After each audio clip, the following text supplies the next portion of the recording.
This is a Film Stories original podcast. It is Ryan here, and I have a question for you. What do you do when you win? Like, are you a fist pumper, a woohooer, a hand clapper, a high fiver? I kind of like the high five, but if you want to hone in on those winning moves, check out Chumba Casino. At ChumbaCasino.com, choose from hundreds of social casino-style games for your chance to redeem serious cash prizes. There are new game releases weekly, plus free daily bonuses, so don't wait. Start having the most fun ever at ChumbaCasino.com. No purchase necessary. VGW Group. Void where prohibited by law. See terms and conditions. 18+. It's time for today's Lucky Land horoscope with Victoria Cash. Life's gotten mundane, so shake up the daily routine and be adventurous with a trip to Lucky Land. You know what they say, your chance to win starts with a spin. So go to LuckyLandSlots.com to play over 100 social casino-style games for free for your chance to redeem some serious prizes. Get lucky today at LuckyLandSlots.com. Available to players in the U.S., excluding Washington and Michigan. No purchase necessary. VGW Group. Void where prohibited by law. 18+. Terms and conditions apply.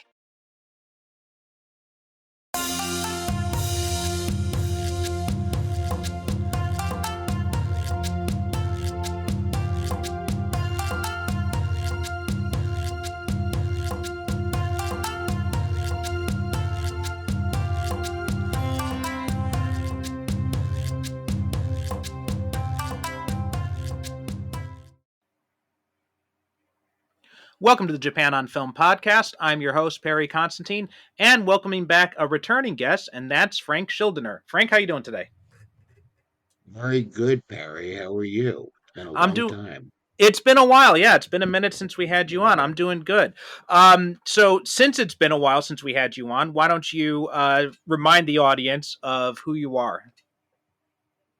I am Frank Schildiner. I am a martial arts instructor at Amorosi's Mixed Martial Arts in New Jersey, and I'm a writer as well. I write fiction, nonfiction, and I have a special love for everything Japanese because of, I guess it's based in the martial arts, but I was into it even before then. One of my earliest movies actually to see was on public TV. I saw The Seven Samurai, and I literally sat there not understanding 90% of it and loving every minute of it. I was pretty young.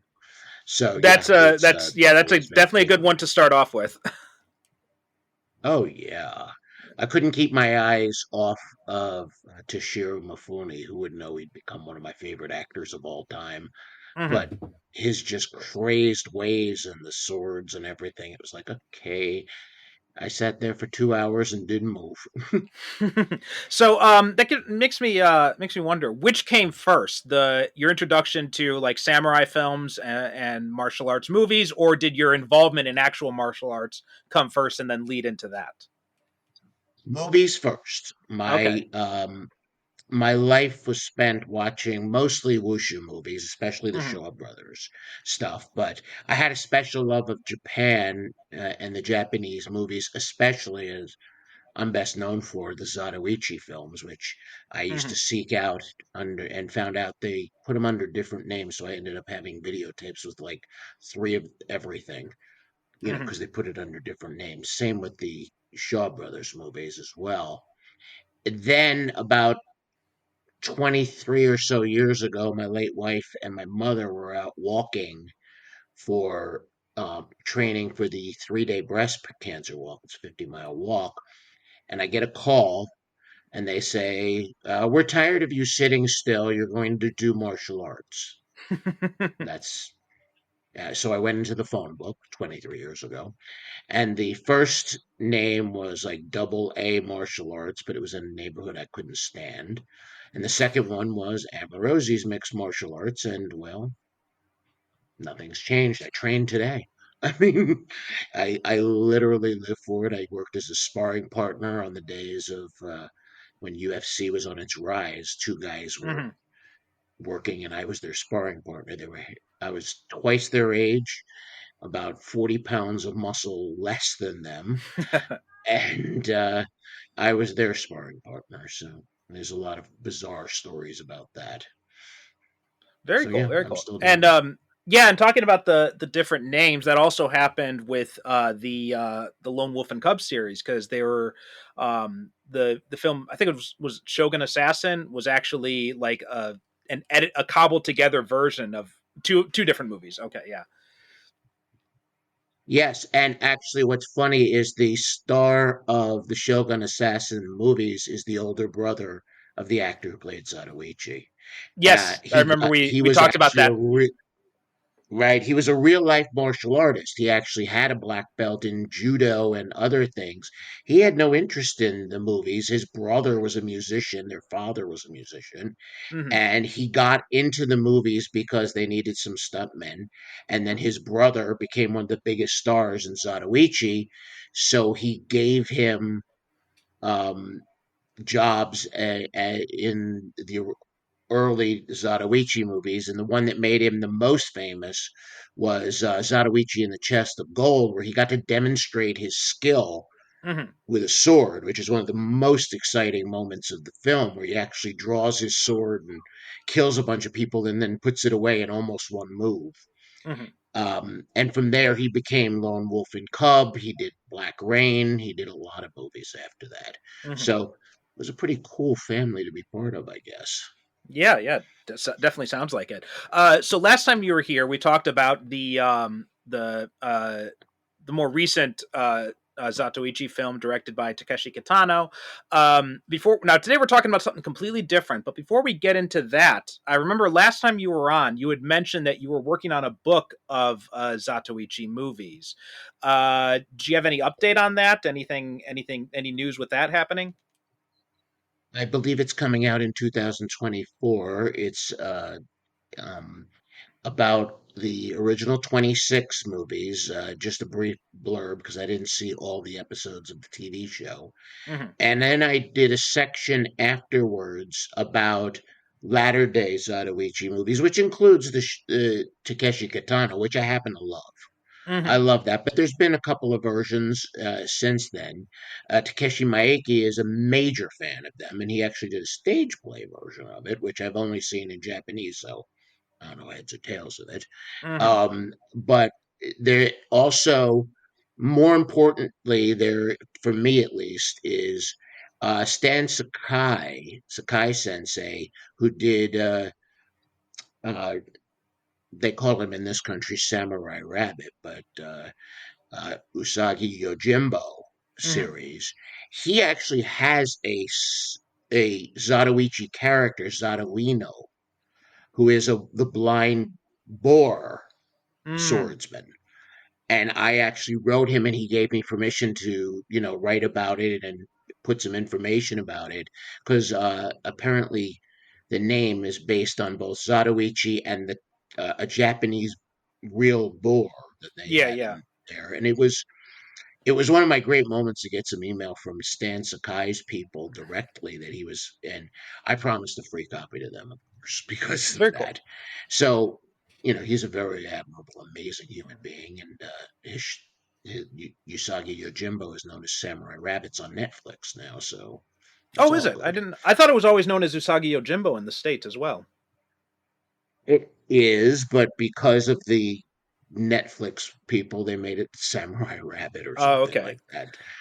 That's interesting because yeah, because it seems like a big enough name and like it's even I mean I remember my first introduction to that character was when he had appeared on the old 80s Ninja Turtles cartoon. So I mean like I figure most people would know that name more than Samurai Rabbit. Samurai Rabbit I think most people would just assume is a ripoff of it.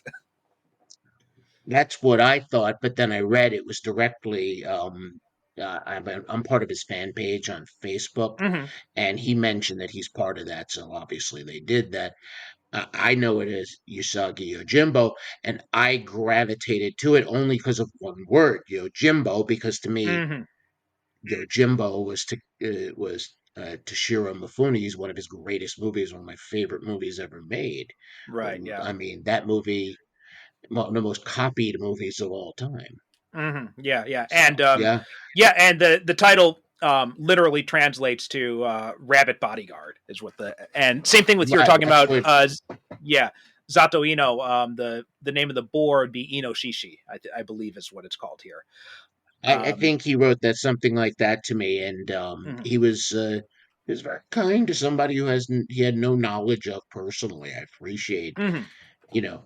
that he was able to have his people write me back and give me permission to write whatever I wanted about that. I didn't want to just blatantly throw things out there. So Right. Right. I believe it's coming out in 2024 from Per Se Okay, cool. production. So So do you have an idea of the month? Because this is going to be coming out. This episode will probably be dropping in either maybe February or possibly March of 2024 is when this episode will be coming out. probably around March, April is what I gather. March or April. Okay. And what's the full title of the book?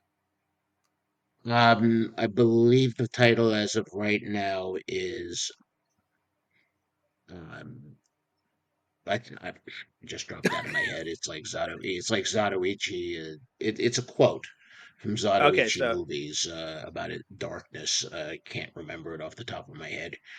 okay. But Well, uh, we should have information in the show notes, or you could just go to Amazon or your bookseller of choice and just type in your name and then Zatoichi, and we should be able to find it that way then. Um, but anyway, today, like I said, we are talking about something very different from what we had you on to talk about last time, and completely out of your usual comfort zone with martial arts and all that, and that is Nightmare Detective, which is a 2007 kind of like it's kind of a horror film, but it's also kind of a mystery. It's kind of like it's like this genre mashup of different things. Directed by Shinya Tsukamoto, who famous famous director in Japan, especially of like low budget horror, especially body horror. Most people know him from 1988's Tetsuo, which we did an episode on a while back. That was my first exposure to him as well. But he's also acted in a bunch of things too, including this one. He also appeared in Ichi the Killer, and there's another movie he was in fairly recently that I wanted to bring up, but I got to double check on the name of it. But before we go too deep, so while I look that up, why don't you tell people a little bit about your history with this film? well, I knew about the director, Tsukamoto, literally from Tetsuo the Iron Man, which I went into totally blind and just didn't know what the heck I was watching. It was in the 80s in New York, and my friend and I read Japanese horror. You got to go see that. And Mm-hmm. we got nothing like we expected. And that's a good thing. It was an eye opening, unique experience. I wasn't very knowledgeable on body horror. And there was nothing more so than that. So I followed his career in a general sort of way, but you couldn't really in the 80s and 90s do that too well. But with the creation of the increase of websites and stuff like that, I was able to start doing research into him. And I read a bunch of years ago, I don't remember when, about The Nightmare Detective and the second one as well. There is a sequel to it. Mm-hmm. And it I've always had a fascination for um, dream-based horror. And I actually was thinking about this today, why I have this fascination, and I actually found out the reason. Thank you, working out today with martial arts. It actually woke me up a little. Back in probably the early 80s, maybe even 79, there was a comic kind of magazine. I think it was Epic magazine. Was And that there was a by short Marvel? story. Yes, that's the Okay, one. yeah, that would be Epic. Yes. Yeah, Epic. I believe it was in Epic, though. I could be wrong, but it just keeps saying Epic in my brain. Where this guy is a ruler of a fantasy type kingdom, all these beautiful women and all of that. And then this evil is coming and it's destroying everything in its way. And he goes out to fight it. And the evil reveals itself to be a policeman. He's the dream police. He pulls out a Mm-hmm. badge and he says, "You're in your dream. I gotta pull you out." The guy kills him. So the dream detective dies and the guy goes back to his fantasy. And I think that's the reason I had a fascination for it, because it certainly wasn't the Freddy Krueger movies. Mm-hmm. I've watched them, but I don't consider them anything. So I've always had a real interest in that. I liked somewhat the Lovecraftian horror Hmm. of the dream lands, but it was a little too Dunsany for me. I wanted something a Hmm. little darker.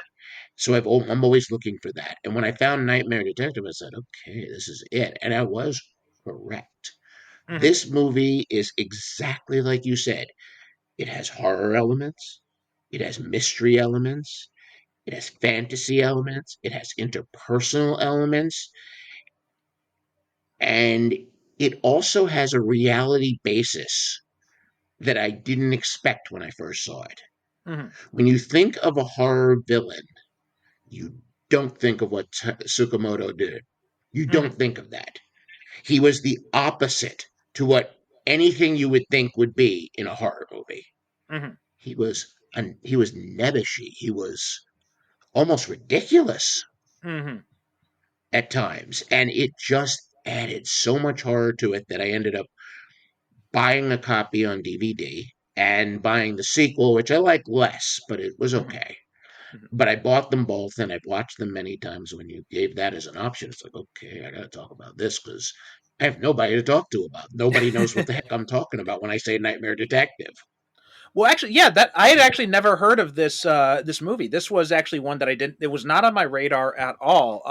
And actually, in our first email, this is a while back, when we first started talking about doing this, you had actually suggested this one, and then I'm like, oh, Nightmare Detective. Okay, that sounds interesting. And I looked it up, saw it was Tsukamoto. I'm like, oh, okay, now I'm very interested in this. So then I tracked it down, and yeah, this is and you know what? I think I had a bit of a different reaction to you than this. I did like the movie, but I think my biggest thing is when you see Tsukamoto's name on a movie like this, on a movie like Nightmare Detective, like it on paper, it seems like it's going to tick all these boxes for me. And I think if this was not a Tsukamoto movie, I would have enjoyed it a lot more. But because it's a Tsukamoto movie, I've got a much higher bar for him. And I didn't feel like it quite met the bar of my expectations. I can understand that. I mean, look, this is not a work of art, and it's not even close to his best. Yeah. But it had one of the things I really appreciate about this movie is, and this is something he is probably one of the best in movies about. He didn't explain every detail why Hmm. something happened. He explained the reason that the current problem is happening, but it was very subtle in all situations where you didn't know.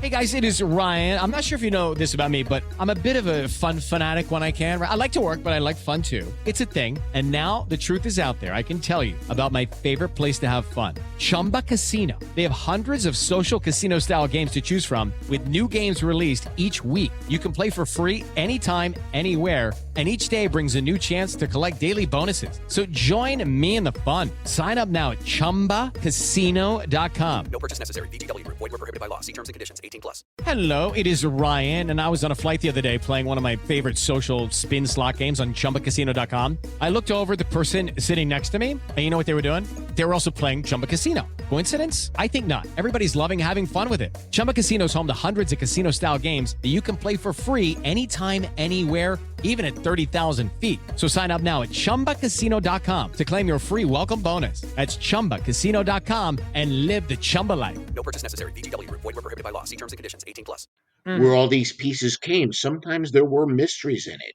So I enjoyed it a lot more than you, but that's okay. That's why Mhm. they're horse races.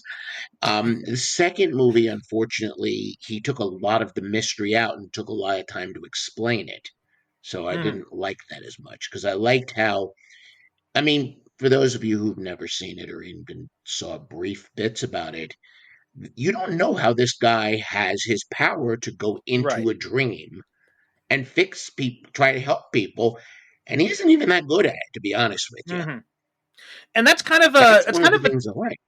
that's also kind of one of the tropes of a lot of Japanese horror films is there's not really an explanation behind whatever thing is happening, right? You look at even stuff like, The Ring, which is probably the most approachable of the Japanese horror movies. they don't really they give you some hints of an explanation there, but they don't go into a lot of depth into it, right? I think like the American version gives a lot more, a little bit more explanation as to why um, Samara in that version, Sadako in the original one, why she has this ability. But in most of these movies, you don't really get that sort of explanation. It's just something that sort of happens, and we don't really know why. And I think that I think that's a cultural thing. There's a lot of stuff in Japanese culture with like this whole idea of, kind of like an unknown world, or like there's a lot more of more like, I guess, casual acceptance of supernatural type stuff existing, right? As one example here, belief in ghosts and that kind of thing is very prevalent here.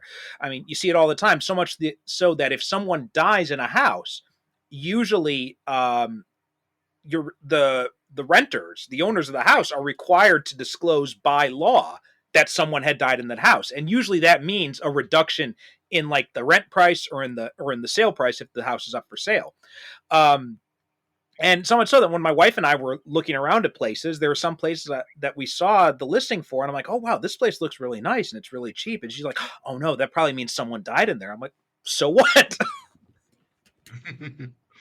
That's an American thing. Yeah. In fact, one of the running jokes, because I'm in the New York, New Jersey area, is that in the old days, most people found their apartments in New York by going into the obituaries. Hmm. If it was in a good neighborhood, you'd go see if their apartment was available, where it's the opposite.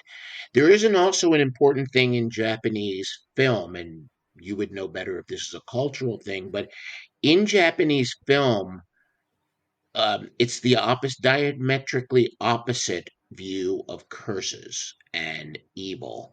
Whereas in an American version, let's take The Ring. The Ring is the best example.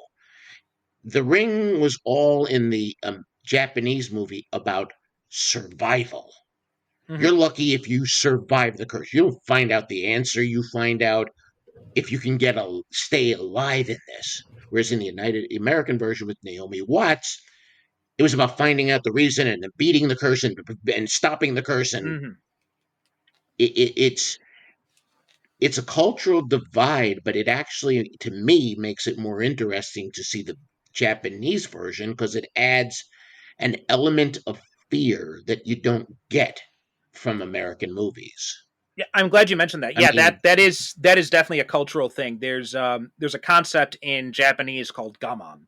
And gaman basically translates to like to persevere or something like that. And so there's this deep rooted cultural idea in Japanese society, going through natural disasters, but also like the war and all that. This idea of gaman ni shiteru, right? Just like, you just have to endure whatever troubles come your way, which has also been cited by some uh scholars as like perhaps an explanation for like voter apathy in Japan when it comes to things like politics, because there's the idea of just enduring the bad things as opposed to trying to change things. And I think you're right. I think that's a very big factor in a lot of these movies. There is this idea of we just have to get through this. We just have to survive. Whereas in my favorite example, I mean, not my favorite example, but I think the most obvious example was in the American version of The Grudge, where it's kind of like this. It moves away from that kind of survival aspect that was in the original one to being more of like, a Nancy Drew, let's solve the mystery type of thing. exactly. And in the same sense, they use that ethos in Nightmare Detective in the sense that we don't find out until almost the very end how these people are dying, why they're Hmm. dying. It's kept, and it's really only kept down to two lines of explanation. In the last part of the movie, we finally find out a lot of these little details in a way that is much more interesting than they would have done in this country because they would have Hmm. given flashbacks and details and all of that. Whereas the fact that we don't know very much, we don't even know the villain's name, Yes. Yeah. fascinated me. We call him Zero or O because of the telephone number they call in this movie. That to me shows a very different commitment to the fear factor Hmm. because it was terrifying the way these people are dying. Yeah, I was trying to think So, of. Oh, sorry. Go ahead. no, I was just going to say it's a fascinating subject. Yeah, I was trying to think what it was about this movie that just wasn't quite connecting with me on the same level as some other movies I've seen, and because there's a lot of really great stuff here. There's a lot of really smart social commentary things that are going on in here with the so. Let's kind of give a brief little plot synopsis for anybody who hasn't seen this movie. It's centered on a female detective named Keiko, and she's kind of like this overachiever. She used to be part of the National Police Agency, but she actually requested a transfer to a local police station to get more involved in investigating crimes because mostly she seemed to be just doing a desk job before. So there's this idea of maybe she's a little bit more interested in getting more active in these things, and this case they find out about is the first case she goes on is there's there's this body that's been found, and they go in there and they find out and they start to it they think it's a suicide because the door has been locked from the inside, and but she's and so they think it's suicide, but she's not so sure. There's no note. The neighbor heard the victim crying for help, and then another case similar comes up where a wife watches as her husband cuts himself to death while he's asleep in their bed. And so the police are really ready to just write this off as just bizarre suicides, but Keiko has these other she's worried about it. Something about it just doesn't add up to her, so she starts to investigate it. Eventually this leads to them getting involved with Kyoichi, who is the titular nightmare detective. He's someone who can go into people's dreams and kind of find out about this thing. The movie opens up with this really interesting scene where he's talking. He goes into this man's house, this middle-aged man who's sitting in his apartment drinking, and there's this like shape with this like hair that's haunting him in his dreams. We find out that he is in the man's dream, and we find out that this old man, he is being haunted by the soul of his unborn daughter, who his wife had aborted without him ever knowing. And he's kind of like, he has this bad relationship with his wife and his kids, so he doesn't really want to, and he kind of wants to just stay in the dream with his daughter, type of thing is what's kind of going on here. And that's kind of how we get into it. And Kyoichi, it also seems he's got this telepathic ability as well that's involved in it. So they go to him to get help with these crimes, and then it eventually leads on to and all that kind of stuff. But that's kind of the basics that you need to know to understand kind of what we're talking about here. Was there anything else you wanted to add to that? I would only add that our friend, the nightmare detective, hates that he has this ability. In fact, Mm-hmm. the second or third scene he's in, he's laying on the floor of his very down end apartment. He had just been rescued from hanging himself by the local children. He hates that he has this ability. And one of the fascinating parts of it, something that took me a little while to comprehend, is when he's has this telepathic ability, it's uncontrolled. And what happens is that he starts seeing people too deeply. Mm-hmm. So their bodies in his eyes are like vibrating and then they implode in on themselves where their faces just like suck inward. And he's just seeing them like as if he's seeing them in this Lovecraftian, demented way Mm-hmm. that is so horrifying to look at. And it's a frightening little moment the first time you see it, that he kind of has this horrible view of the world. But when he goes into the dream, it's fascinating because going in or out of it, it's like he's swimming through water. Mm-hmm. which is just, it's so in opposition to this horrible stuff. And then this gentle sequence where he's going in or out of the water is a very unusual way to play these sequences off to show the transition. Mm-hmm.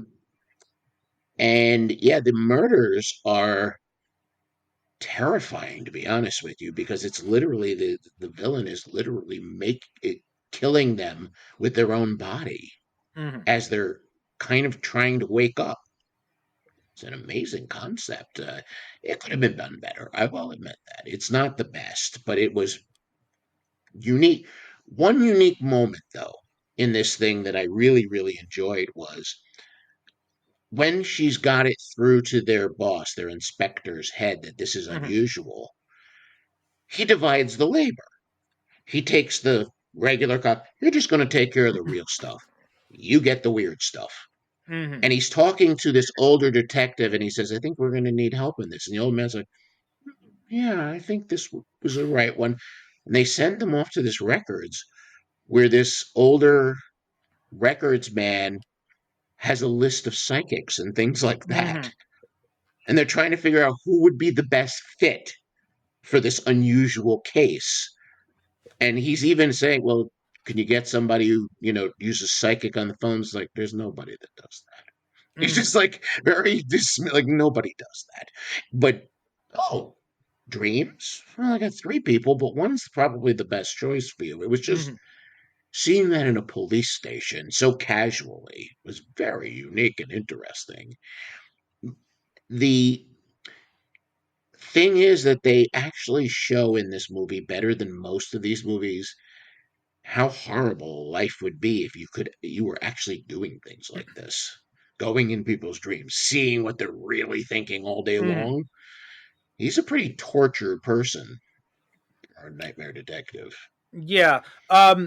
Yeah, I was trying to think, and like the nightmare stuff, all the stuff with the dreams and all that, the murders, all of that stuff is handled very well. The way that the police are depicted, I felt it very found a lot of criticism about the way the Japanese police go about things, right? The way they just kind of assume, oh, well, it's a suicide, right? And they're just going to write it off that way, and they're not going to investigate any deeper. That's something that happens a lot here, and so much so that it's suspected that a lot of deaths that are written up as suicide might actually be uninvestigated murders. Um, so there's a lot of kind of stuff like that. There's this idea, and you look at it too. The senior officer, the detective Sekiya, who's played wonderfully by Ren Osugi, veteran Japanese actor. He is, he's very the way he treats Keiko. He's extremely dismissive of her, right? Very sexist treatment. And then you've got, and I was trying to think, like, what is it that's not quite clicking with me in this movie? And I think it's the nightmare detective himself. Ryuhei Matsuda, who's the actor who plays him, he just kind of feels like he's sleepwalking through a lot of this movie. Like he's just not very engaging as a character, which, I can definitely understand the reason for that. Like you said about him having this, this tortured existence because of this ability that he doesn't like. But I feel like Matsuda just doesn't really convey enough in that character to make me take much of an interest in him. What did you feel about him? I feel basically the same way. He in Keiko, played by Hitomi, both of them are Mm-hmm. singers, in fact.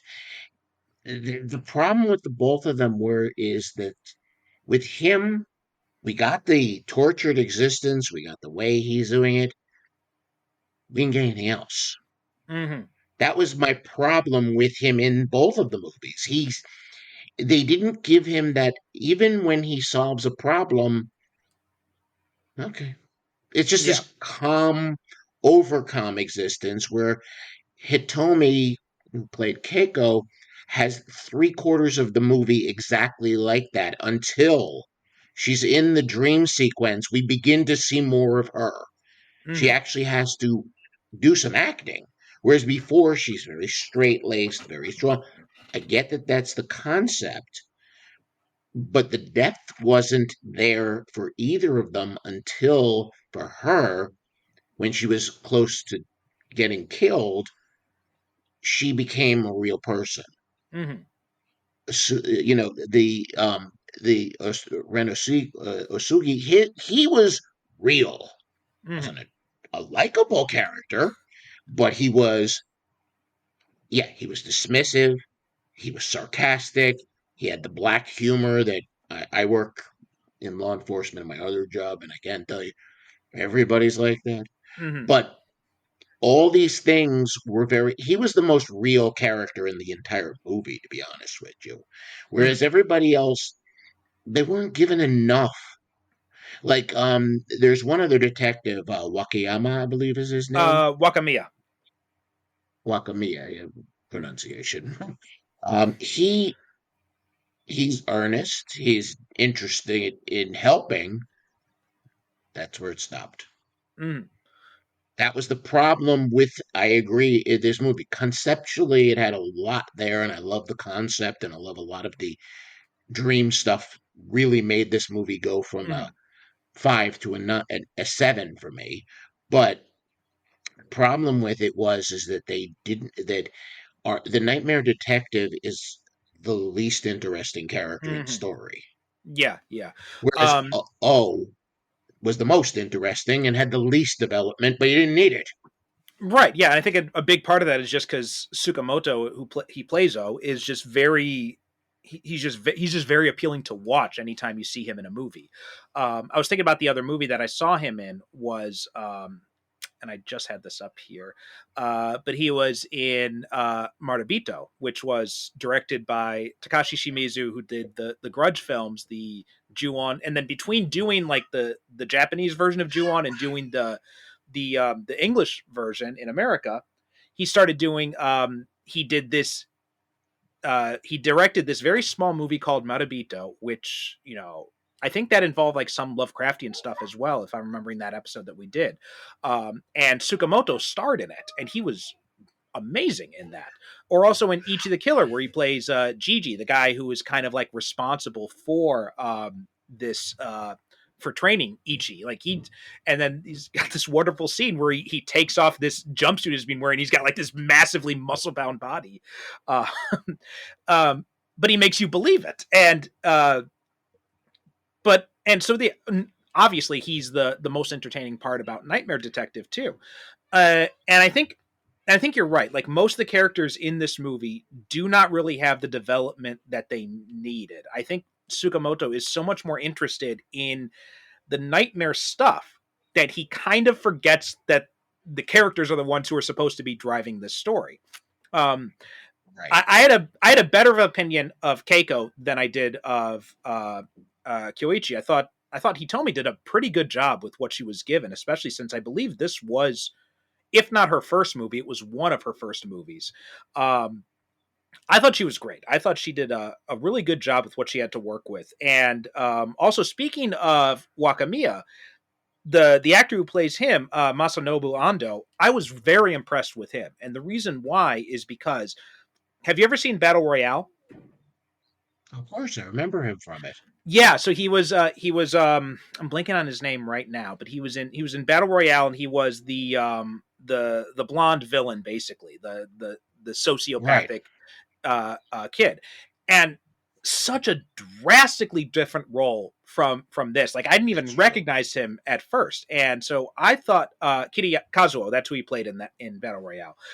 And so I thought he did a really great job. He comes across also in a very realistic way. He's very earnest. He definitely fits into that straight-laced police detective, but he's also, kind of a more progressive guy. He's willing to, defer to Keiko and stuff like that. He's willing to accept that something weird is going on here, whereas Sekiya, who's played by Osugi, is the complete opposite. He's just very dismissive. So yeah, I thought Ando did a pretty decent job as well. And I think what would have definitely helped this movie, and I want to know what you think about this, is if instead of having these two separate characters with Kyoichi and Keiko, they instead combined them together and just had Keiko either have this ability or develop this ability or something, I think would have made for a much more interesting movie. I can see that working. I think she would have been more interesting in the part because um, she demonstrated, as I said, in the latter half of the movie was pure acting skill by her. Hmm. She demonstrated fear. She demonstrated her internal struggle. A lot of the stuff that was held off from her in the earlier parts of the movie appeared as the nightmare sequences began. And even it actually, I'm kind of wrong. It really began when she was personally affected. I don't want to give too much away, but when she was Hmm. personally affected by the actual murders and death in a way that it hit her home, that's when we started to see her develop. So if she had been in the Nightmare Detective and Keiko at the same time, I think it would have been a better movie, to be honest with Hmm. you. I think they could have kept it a little simpler, especially because when she comes in originally, she's too stern, too Hmm. quiet, too just it was filling too many of the checkoff boxes of why Osugi would be attacking her in a Hmm. sense. Um, so yeah, it's a great version. I never thought of it that way, but that it would be a better story if they had done something like that. Well, also, I think it Um, would have. I think one it would have moment, played into her. Oh, sorry. Go ahead. I was just going to say that one moment that I found with her that was really fascinating was when was bringing out her fears with coming from her own, like a doppelganger of herself, Hmm. and she was approaching it in such a real horrified way. I was actually enjoying her. Oh yeah, I mean, I thought that doppelganger scene was very well done when she's basically confronting her own self doubts, her own fears. I thought that was an excellent sequence, and she absolutely nails it in that scene, acting wise. And I think too, the whole idea, because you've got this whole thing with, Kyoichi doesn't like this ability that he has. He's suicidal because of it, because of, he's being forced. I think you could have definitely worked that into with Keiko's character into her own, as like a reason for her kind of repression that she's engaged in her real life. I think that's a real missed opportunity, especially because, like we said, she is such a more interesting character than Kyoichi. And, I know there's a second movie, but to be honest, because it's focused on, Matsuda is back, but you don't have Hitomi back, I'm not really interested in the second movie at all as a result of that. And you shouldn't be because it's not that good. They did the one thing I appreciated the most about this movie is the mysteries, the Hmm. lack of knowledge, the fact that we found things out organically, but not that much. Hmm. This movie actually explains so much that it lost it. I mean, I have enjoyment from it from the point of view of somebody who's working through the dreams of and nightmares of other people, but without Hitomi coming in there and adding this, I I don't know, maybe it's the repression and the breaking through it. Because if you watch the movie closely and you look at her apartment has nothing Hmm. that would suggest a humanity to it. It's like no pictures on the walls. Everything is very clean, and it looks like what you would call like a model home. Hmm. It's something. Hey, this is what you can live in. You can move in right now and put your own pictures up. There was no life to where she lived, and I would have liked to have seen more of her develop in the second movie, but she chose not to do it. And I think she's had like 4 kids since then. So I Yeah, guess yeah. she's kind of done with that. Good for her. Oh, and in fact, just as a small note, as I was, just doing a little bit of research on her, and I did find that she had actually done a nude photo shoot while she was like, 7 or 8 months pregnant, which I thought was kind of cool too. Um, but so just a little note about that, and beautifully shot pictures too that I saw. Um, but but yeah, and especially too, I feel like once Kyoichi enters the movie, not enters the movie, but once he gets involved with Keiko's case, Wakamiya kind of takes a back seat, and the most interesting relationship in this movie was the burgeoning relationship between those two and their friendship and how they're working together. And then once Kyoichi comes in, Wakamiya obviously becomes a third wheel, and it feels like even Tsukamoto knew, okay, we got to get rid of this guy now. Right, and because of it, they, uh, he was very straight-laced the way they started him. He had more humanity than anybody else in the movie, including Keiko. Honestly, I was hoping when I first saw it that Keiko was the one who was going to die and he was the one that was going to live, because it would have added a different element, to the story, but it didn't. Um, it, it really came down to the movie is half good, half okay. I think so, yeah. I mean, I like it in the sense that I love anything involving unique views of dreams and nightmares. And I like the idea of people that go into, nightmares and try to help people and all of that kind of stuff. And I do love the sequences in the nightmare world as well. But there were some bad choices. Now, there were some good choices. O being the best choice in the movie. There's a sequence in there where he's getting into his power, so to speak, and he pulls out a knife and he does what he thinks is like a martial art kata with a butcher's knife, which is ridiculous. Not in the sense of martial arts. I mean, I'm a martial artist, I get that, but it's intentionally ridiculous. It's supposed to look like a guy who has never been in a fight in his life is feeling really powerful. I got a knife and I'm dangerous. He's doing it in a way that's intentional. He could have made it look good. We've all seen Ichi the Killer. He knows how to do sequences. He could have made that look like, Jet Li, Sonny Chiba style. Good. Instead, he made it more real by adding a ridiculousness to this guy when he's swinging the knife and doing all these poses. And it's like, he's a murderer, but he's also nothing. And that's what made him more interesting to me. I really enjoyed that. And there's even a brief couple of scenes of body horror. I'm not even talking about the blood. I'm talking about some of the stuff later where they really get to experience things a little deeper. The way they show his repressed side was fascinating. Yeah, and O is definitely the best part of this movie because of that. And I agree with you. I think that scene adds so much to him because, I mean, I love I love A Nightmare on Elm Street. It is one of my favorite horror movies. And I love, that. And even the remake, while I didn't like the movie so much, I really like Jackie Earl Haley's part in it. Both him and Robert Englund, they brought this, they had this menace to the character. They made him feel, unbeatable in a lot of ways.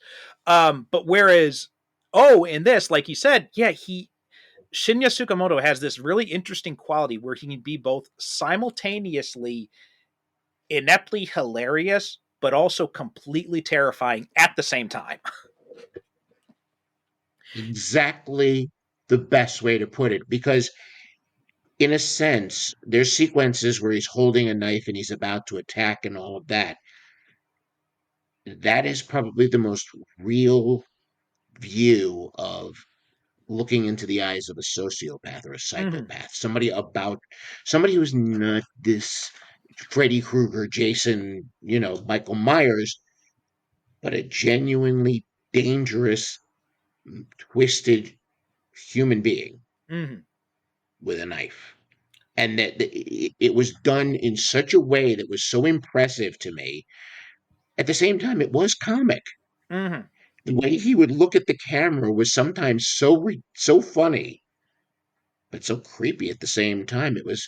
He really stole that movie from everybody. Mhm. And the fact that he's not in the second movie made a big difference. Oh, he's not Big even. He's not. Oh, difference. wow. Yeah. I mean, I guess it'd be hard to bring him back given how this movie ends, but yeah, and that's it goes back to the banality of evil, right? That whole idea of like evil is not some all powerful menace, right? You think of evil, you think of like Darth Vader or Thanos or something like that, but you look at some of the true evil in this world, and you look at like Jeffrey Dahmer, who was a complete loser. You know, you look at Donald Trump, who is an absolute fucking clown, but also they're terrifying too, and that's kind of makes them scarier. The fact that they are these, complete losers, but they are also, incredibly terrifying too. And I think that scene does do a good job to show that, because it helps to drive home the point that O's power is not in the physical world, right? When he picks up a knife, he looks like a jackass. But the real power comes from what he does to you in the dreams. I think that's a great way of showing it visually. And it was one of the best moments of the movie is right at the beginning when the first murder happens. Mm-hmm. It's done in such a way that you don't know how it's happening. You don't know what's going on. It's done in such a fast, flash, terrifying way that you're feeling this visceral thrill of horror because he's never explaining what's going on as these people are being murdered, especially Mm-hmm. the first one, which is the least explained one, and it's the best in the bunch. Though I will tell you, the most terrifying one is the second one, where this guy is killing himself with his wife laying next to him, and his eyes open while he's doing it, and he can't stop. Yeah.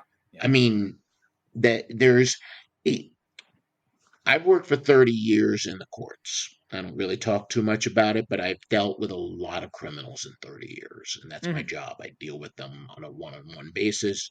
It used to be to go to jails, go to prisons, and now it's on video like this, which I much prefer. I've dealt with more homicides than most, and I can Mm-hmm. tell you, they don't ever look terrifying when you see them. I've been in jail cells with men who've killed people, women who've killed people. I've dealt with some of the worst crimes in 30 years. Mm-hmm. And that banality of evil is the most realistic truth. And if you look at every single serial killer that's ever existed, you'll find three that you could say, hey, that's frightening, like Mm-hmm. Andre Chikatilo. You could just look at that man and say, okay, that man is terrifying just to look at him. But Have you ever maybe when he have you was walking through the subway, you didn't. yeah, have you ever heard have you ever listened to the podcast Behind the Bastards? Hmm. So I'm not sure if you ever listened to Hmm. it, but the episode he did a series of episodes on Saddam Hussein, and one of the most interesting things about that series was when he talked about how the Americans who were guarding Hussein after he'd been captured, and how close they had become with him, and how they had actually they kind of looked at him almost like an uncle in a way. Like that's how much he was able to click with them. And some they and it was this bizarre thing, because they obviously knew who he was and what he had done. But one of them, I think it was at least one of them, even cried after he was executed. And it's like that's exactly the kind of thing you're talking about, right? You don't there that's the kind of banality of evil that we're talking about here, right? This guy who, or you look at oh, what was his name? Serial killer, very Ted Bundy, who's Ted Bundy was the best example. right, yeah, extremely charismatic and charming guy, and even though you knew what he was, you couldn't help but like the guy too at the same time. Or even if you're looking at movies, Hannibal Lecter or Patrick Bateman, right? Incredibly charismatic characters, but they're also fucking monsters. And yeah, I think that there's definitely something to that. Um, but yeah. In this movie, they really played that better. It was better because of it. Mhm. I actually was thinking about something similar to this on how amazing he did. in comparison to that movie Frighteners from years and years ago with um It was Michael J. Gary Fox, right? Busey's son plays. Yeah, Michael J. Fox is the main character. Oh, okay. Gary Busey's son, whose name just drops out of my head, but has the same exact crazy Hmm. smile as him, I know was in exactly what you mean. Starship Yeah. Troopers, Yeah. Jake or something like that. He's the bad guy in it, and he's obviously the bad guy. He just Hmm. looks at you look at him, it's like, okay, that guy's a crazy person. That's the scary thing. Lost something there when I saw that. It's like, that's nothing. And it's like, okay, that's just another one. Hmm. Whereas when you have somebody, Patrick Bateman is my favorite version of this. Patrick Bateman is talking about his clothes and all of this, and then he murders somebody Hmm. literally out of left field. That I knew what was happening. I read the stupid book, but at the same time, the way that it was played with this calm normality, Hmm. and then snap, and then back to normal, and then Yes. snap and back to normal. That to me was a lot more frightening because that's something that's unpredictable. Exactly. Whereas when somebody looks like a monster and acts like a monster, whatever. I can't be afraid of Darth Vader. I can't be afraid of the Emperor. I can't. Hmm. They're just okay. They're evil. Yeah, I like them. Hmm. Don't get me wrong. I'm a Star Wars nut, but I will tell you that um, Norman Bates scared a lot more people than all those Star Wars characters put together. Oh yeah, absolutely. I mean, people were afraid to even take a shower after seeing that scene. Um, and There's actually a very famous story about that. oh yeah, With what's that? Alfred Hitchcock. Alfred Hitchcock, when he got his knighthood, had like some kind of open house kind of thing, and this English parents came to him and said their daughter had seen Psycho and won't take a shower, and now she saw Diabolique and she doesn't want to take a bath. She's afraid of both. So what did they do? Alfred Hitchcock, in his Hitchcockian way, said, "Send her out to be dry cleaned." It's a very famous line that he said very publicly to these people. I'm sure it made everybody but those people laugh their butts off, but I'd it was imagine so. Yeah. brilliantly done. Um, But yeah, that's famous to me. but yeah, going back to that first murder, because I loved that first murder. I thought that was so well executed. The way, and like usually I usually despise shaky cam because it's just so unbelievably lazy. Paul Greengrass, I cannot watch his movies. It's just I don't know No. what the hell is I happening in get either of those nauseous Bourne when I watch. sequels. Yeah, it's ridiculous. And United 93 was just like, it's 90 minutes of my life I will never get back. Absolutely despise that movie. But when I Actually, I have one worse though. One worse. what's that? The original Blair Witch Project. Oh god, that was terrible. Yeah. I was so ill watching that movie. I literally, at one point, I just walked out to go to the bathroom, which I try not to do on new big movies, but Mm. I was getting so ill from the shaky cam and all of that. I was like, I need to get my eyes off the screen for a few minutes. I And actually you know, it was the I, best. I was still in like I think I was like maybe 15 when that movie came out, and I had tried to go see it in the theater. And this theater near the house where I grew up, they usually did not check for IDs for R-rated movies. And I went to see Blade there. I went to see a bunch of other R-rated movies there. No problem, never asked for ID. But I went to see Blair Witch Project. They wouldn't let me in. They said, "Well, let's see your ID." I'm like, why? And they're like, because it's an R-rated movie. First time that ever happened, I wasn't able to go see the movie. And then later I rented it and saw it for the first time. And I wish I could find that clerk and thank him for not letting me pay money. Really, Yeah. they Yeah. saved you from nausea. I mean, Yeah. I do not like shaky cam. I have never been a fan of it. I fight in real life. It doesn't look like that, Mhm. but it worked so It well worked here. exactly my point. Exactly what I was going to say. Yes, it works amazingly well in this scene. The way that it follows her, that it's shaking around as she's dying there. It was I don't want I hesitate to go as far as say beautifully done, but it was extremely well done. It's such a great execution of a technique that is so overused. It's one of my three least favorite things in modern movies, Hmm. along with unnecessary CGI and car physics that seem to be invented by Hollywood writers and not human beings and the actual laws of physics. I mean, I can forgive just about anything. I grew up on Hmm. Smokey and the Bandit. I mean, I know I can be as forgiving as anybody, but when cars are jumping out of planes and crap like that, I start saying, all right, I'm beyond done.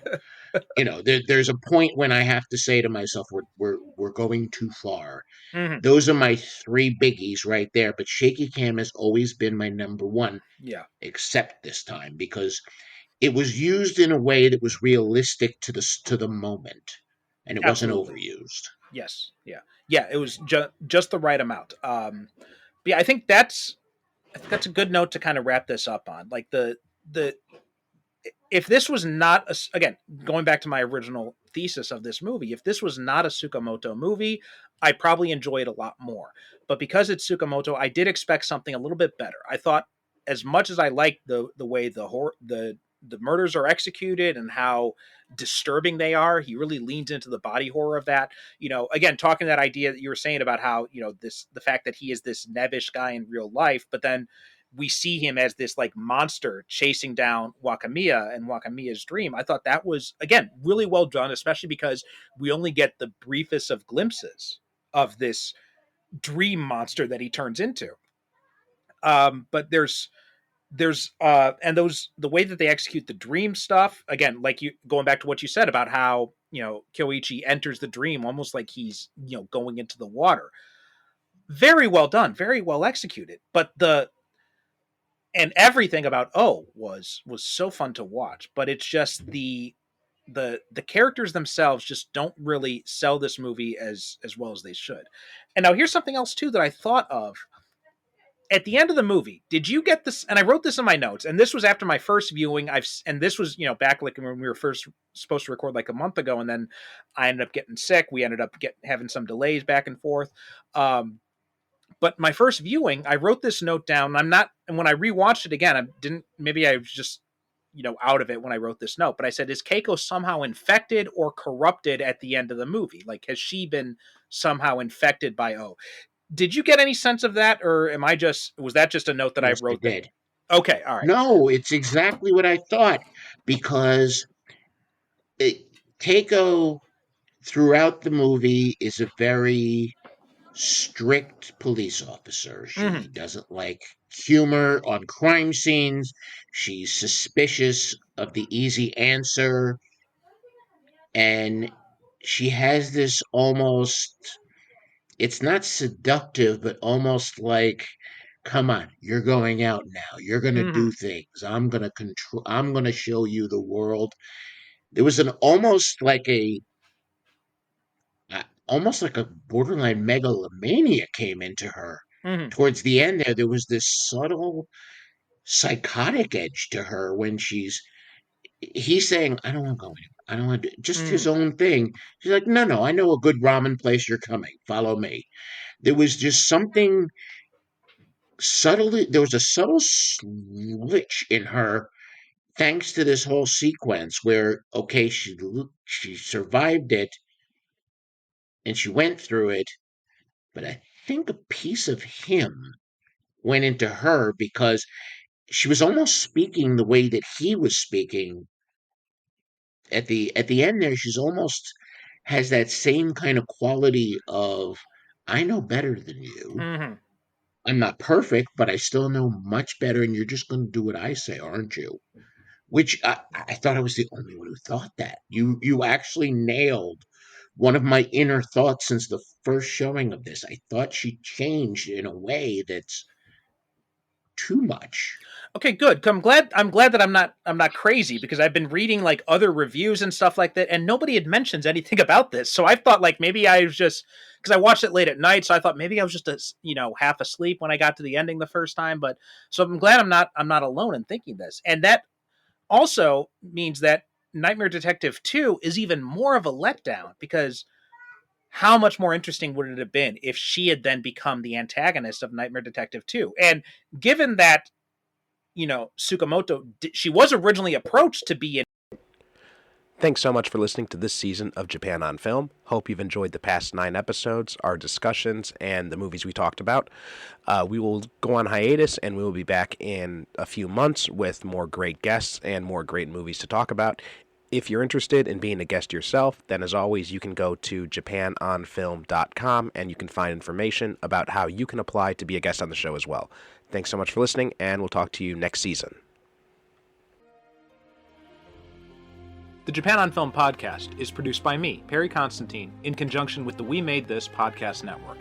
Visit japanonfilm.com for show notes, episodes, merchandise, and information about being a guest yourself.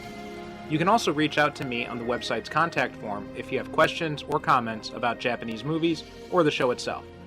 Follow me on Twitter and Instagram at japanonfilm. If you'd like to help support the show, you can donate at japanonfilm.com, wemadethisnetwork.com, or by leaving a review on Apple Podcasts, Spotify, or wherever you get your podcasts. You can find links with information about each guest and join the discussion on the We Made This Discord in the show notes of each episode. And now, listen to hear what's coming up next on the We Made This Network.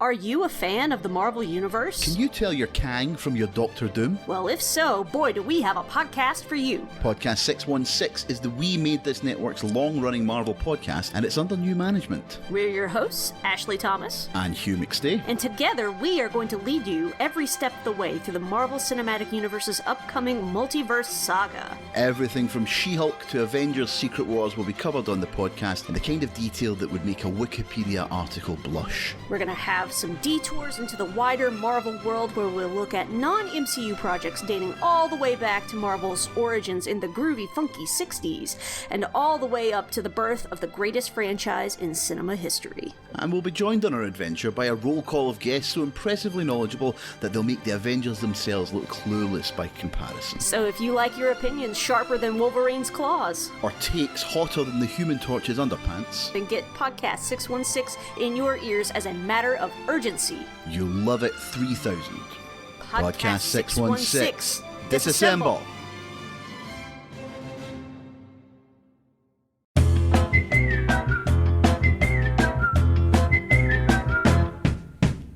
Hello everyone, I'm Robert Turnbull, producer and co-host of You Have Been Watching, a podcast that takes a deep dive into the world of British sitcom. I and my co-host Alex Lynch take you on a journey through the weird and wonderful world of British sitcoms, looking at a range of different subjects and different shows, including classics like Fawlty Towers. In the same way as David Brent and Alan Partridge and Victor Meldrew, Basil works best, for me, when he is actually dealing with arseholes. The more forgotten oddities like The Asylum. I don't know if I was necessarily a fan of it. It was a bit kind of... If I'd seen that on the Paramount Comedy Channel when I hadn't known who any of these people were, I probably wouldn't have necessarily enjoyed it. And we even have top 10s like favourite sitcom theme tunes, or episodes dedicated to a subject like the quirk of recasting in sitcoms. Weirdly, I feel like the examples that I've been able to find of like properly recasting characters, like bringing new actors in to play the same characters, they tend to be bad sitcoms that didn't last very long. So do please come and give us a listen on the We Made This Network. We're available on all podcast platforms and on Twitter at YHBWPod. So come and give us a follow, give us a listen, send us a comment, and let's all have a laugh.